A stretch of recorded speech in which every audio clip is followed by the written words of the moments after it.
যারা নতুন জ্যোতিষশাস্ত্র শিখছেন সেই সমস্ত ছাত্রছাত্রীদের উদ্দেশ্যে বলি যে আপনারা যখন নিজেদের শরীরের বা কারোর বা পরিবারের কারোর শরীরে কি রোগজ্বালা হচ্ছে সেইটা সম্বন্ধে একটু আগে থেকে জানতে পারেন বা কোথায় হবে যদি জানতে পারেন তাহলে খুব উপকৃত হবেন।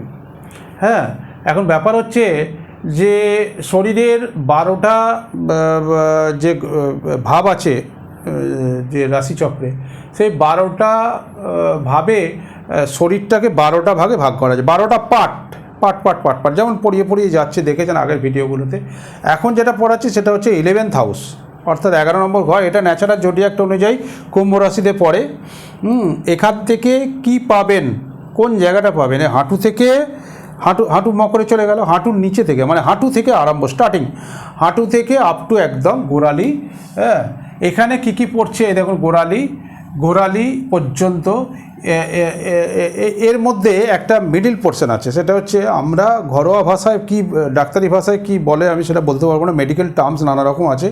আমরা বলি এই পায়ের ডিমে যন্ত্রণা করছে, পায়ের ডিমে ব্যথা হচ্ছে। তারপরে দেখুন এই যে পা ভেঙে যায়, যখন আমি দেখেছি, আমি এরকম কেস দেখেছি বলে বলছি, আমি তো আর এগুলো সম্বন্ধে অভিজ্ঞ নই, ডাক্তারগুলো জানেন। পিনটাকশান দেওয়া, পিনটাকশান দেখেছি ওই হাঁটু আর গোড়ালির ঠিক ওই মিডিল জায়গা থেকে ওইখানে একদম এফোর ওফোর করে ওই রড ঢুকিয়ে পিনটাকশান দিয়ে পাকে এরকম করে সোজা করে রাখা হয়েছে, এই এই এই বল বিয়ারিং এইখানটা ভেঙে যাওয়ার জন্য, মানে যেখানটা ওই কী বলবো এই কুচকির কাছে। যাই হোক, হয়তো ওখানটা ব্যান্ডেজ করা যাবে না বা প্লাস্টার করা যাবে না বলেই হয়তো এই সিস্টেম। মেডিকেল সায়েন্স তো এখন অনেক উন্নত হয়ে গেছে, মানে ডাক্তারবাবুদের তো একদম মানে কি বলবো প্রণাম্য।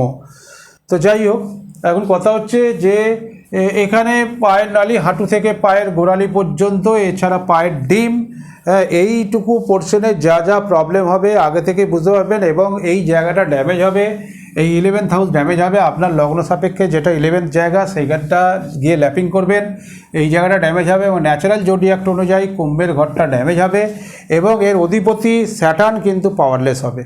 এই হাড় জাতীয় যা কিছু, হাড়ের কারগ্রহ কথা উঠলো বলে বলছি, এগুলো পরে পড়াবো যে কোন গ্রহ কী কী কারগ্রহ, এখন ওটা আসেনি তবুও বলে ফেলছি, সেই জন্য এখানে দরকার বলে কথাটা উঠলো বলে। শনি হচ্ছে হাড়ের কারগ্রহ। আরও আছে, আরও যারা যারা আছে তাদের নাম আমি পরে আস্তে আস্তে সব বলবো, সেই সব বই রেকমেন্ড করব। এখন এখানে শনি, এই ঘরটার অধিপতি শনি কিন্তু পাওয়ারলেস হবে 1 নম্বর, আর এই ঘরটা পাওয়ারলেস হবে, তাহলে এই জায়গাগুলো প্রবলেম হবে। এই কালপুরুষের অঙ্গবিভাজন এই 3 নম্বর ঘরে 55 নম্বর পাতায় ডিটেলস দেওয়া আছে, বইটা রেকমেন্ড করে দিচ্ছি। এই বইটা দেখুন, যে এডিএন পদ্ধতিতে ভাগ্য বিচার, প্রথম খণ্ড। এইটা লেখকের 3 নম্বর বই, আর অনেকগুলি খণ্ড আছে, এটা প্রথম খণ্ড। এই খণ্ডটা থেকে এখন যেহেতু পড়াচ্ছি 55 নম্বর পাতা থেকে এই বইটা কালেক্ট করে নেবেন। কোনো বই পেতে অসুবিধা হলে ফোন নাম্বার দেওয়া থাকছে ডেসক্রিপশন বক্সে, লোকেশান দেওয়া থাকছে, আপনারা অতি অবশ্যই জেনে নেবেন যে কোথায় পাবেন না পাবেন, বা আপনারা নিজেরাও অনলাইনেও পাওয়া যায়, বিভিন্ন দোকানে পাওয়া যায়, আপনারা একটু কালেক্ট করে নেবেন। টেক্সট বই ধরে পড়লে অনেকটা সুবিধা হবে, ছাত্রছাত্রীদের অনেকেই উপকৃত হবেন।